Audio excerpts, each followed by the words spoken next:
Narito na ang Guardians of the Galaxy na pinatunayan ang itsura ng mga karakter sa MCU movies ay naaakma sa comics gaya ng pagiging kulay green, purple, blue, maging puno man o isang raccoon. Sa direksyon ni James Gunn, ang soundtrack na ginamit at iba't ibang misteryosong Easter eggs ay isa-isa kong hahanapin sa ating Marvel Studio Rewatch. Simulan na natin.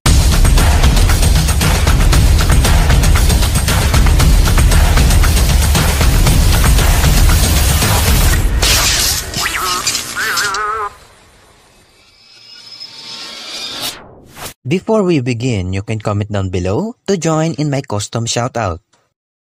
Ang pelikula ay nagsimula sa isang batang Peter Quill na may hawak na mixtape na binigay ng kanyang ina. Ang pinakikinggan niya dito ay ang I'm Not In Love ng 10cc, tungkol sa isang lalaki na hindi kayang sabihin kung gaano niya kamahal yung babae. Nagrepresenta kung bakit nais kunin ng nanay ni Peter ang kanyang kamay. Ginaganapan ni Laura Haddock si Meredith Quill na natagpuan rin natin sa unang pelikula ni Captain America. At sa totoo lang, nabigyan pansin na rin dito ni Meredith ang part 2 ng pelikula. Ang description na binanggit ni Meredith tungkol sa kanyang ama ay tama. At nakakalungkot lang na ang ama mismo ni Peter ang naglagay ng brain tumor sa kanyang nanay. Dito naman kinuha ng Ravager ship si Peter at isinigaw ang pinakang sentro ng pelikulang ito.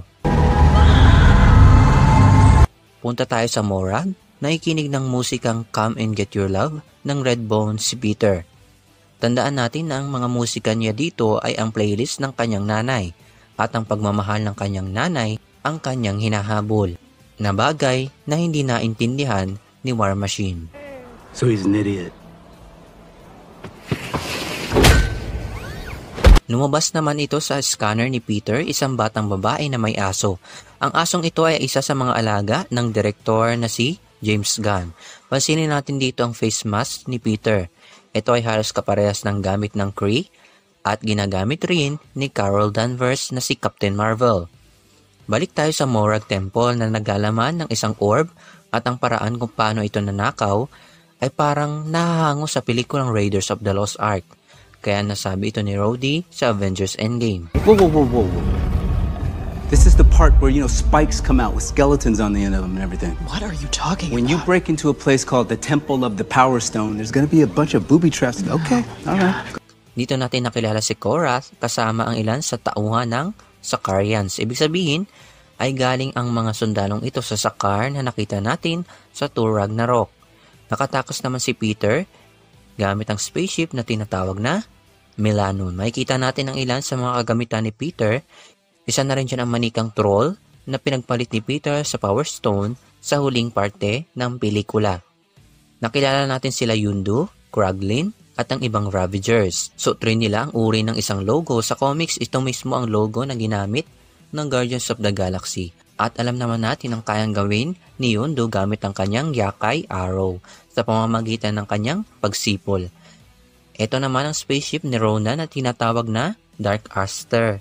Nakilala natin dito ang ilang inampon ni Thanos na sila Gamora at Nebula at ang ating kalaban na si Ronan.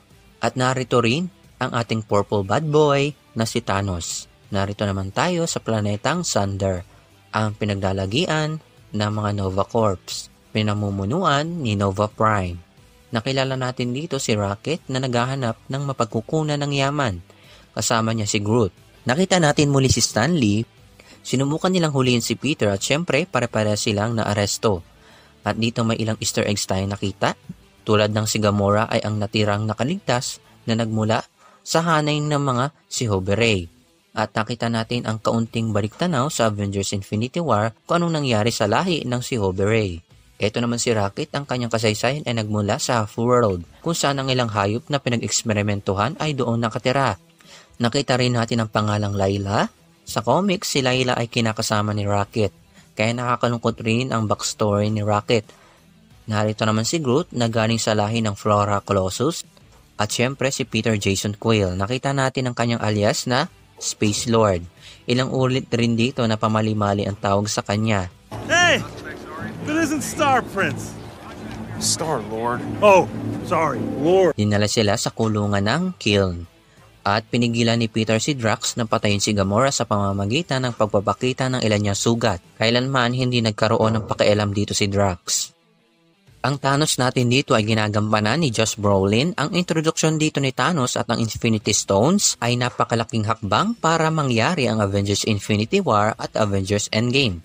Narito naman ang unang camera shot ng ating Guardians of the Galaxy. Ang istorya ng Guardians of the Galaxy ay iba pa sa istorya ng Avengers. Kung ang Avengers ay may iisang linyang tinatahak, ang ating mga Guardians ay halos iba't ibang dimensyon. At hindi sila pwede na umalis agad hanggat wala ang kanyang mixtape. Pansin natin ang musikang ginamit dito. Ito ay ang Escape ni Rupert Holmes na nagre-representa sa pagtakas nila. Nag-usap-usap sila para sa susunod nilang gagawin. At pumunta sila sa Nowhere, ang lugar na nakapaloob ang isang ulo ng Celestial. Sa comics, kung hindi nyo pa nalalaman, ang Celestial na ito ay napatay ni Null, ang Diyos ng mga symbiote, gamit ang kanyang all-black Necrosword. Ang Necrosword na nakita natin na ginagamit ni Gore the God Butcher. Ipinakinig ni Peter ang mixtape niya kay Gamora na naglalaman ng pelikulang Footloose. Ito rin ang naging explanation kung paano na isalba nila ang lahat gamit ang pagsasayaw. Ito rin yung joke na bumalik sa Avengers Infinity War. Tell them about the dance-off to save the universe. What dance-off? It's not. Like in Footloose, the movie? Exactly like Footloose. Is it still the greatest movie in history? It never was. Kung iisipin, ang kanyang pagsasayaw at hilig sa pagkanta ay namana rin niya sa kanyang nanay. At ang musika ng kanyang nanay ay naakit si Ego. Ang pamana ni Meredith ay para sa kanyang anak upang turuan ang Guardians of the Galaxy na sumayaw lang sa likod ng pinagdadaanan. Balik naman tayo kay Drax at Rocket kung saan sila ay nag-aaway. He thinks I'm some stupid thing. He does. Well, I didn't ask to get made. I didn't ask to be torn apart and put back together over and over, turned into some little monster. Ang kanyang sinabi ay halos refleksyon rin kung sino nga ba ang mga Guardians na ito. Kumbaga, bawat isa sa kanila ay nagkulang rin. Puro kamalasan sa buhay at basura lamang sa iba. Hanggang sa buuhin sila muli ng Power Stone. Nagbabalik muli ang The Collector na si Tanner Tivan. Ang kanyang koleksyon ay punong-puno ng Easter eggs. Ang ilan dito siguro ay alam nyo na. Narito si Cosmo, isang telepathic Russian na isang aso hango rin sa comics.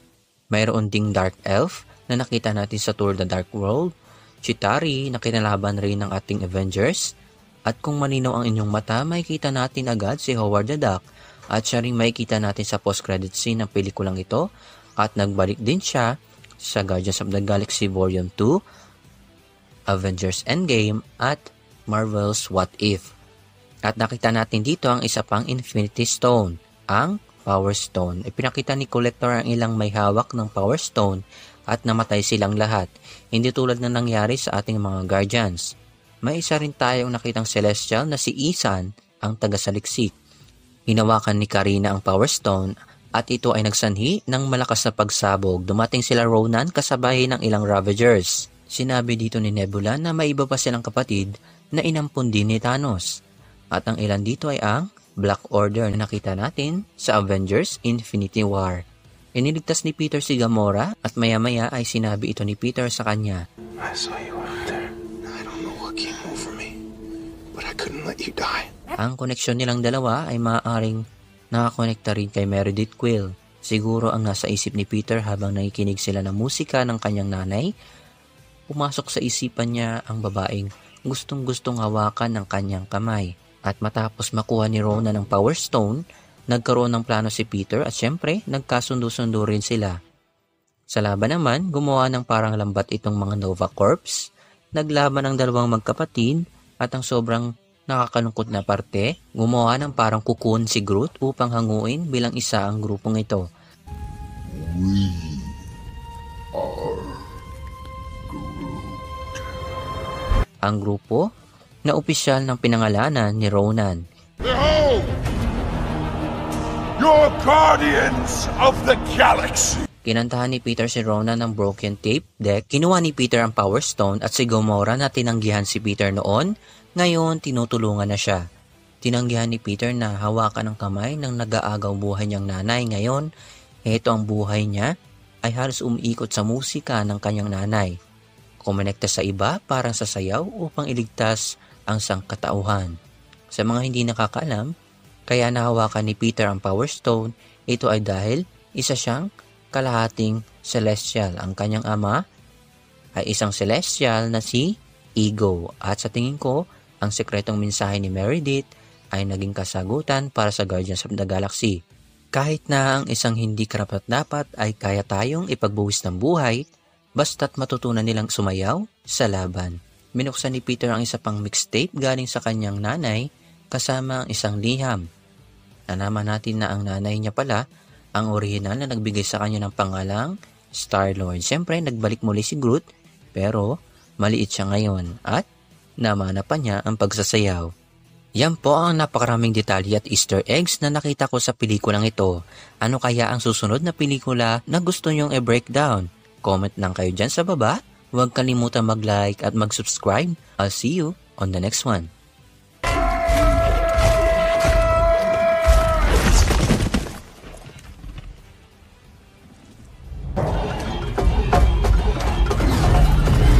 They'll try to leave the city. We can't let him, not even one.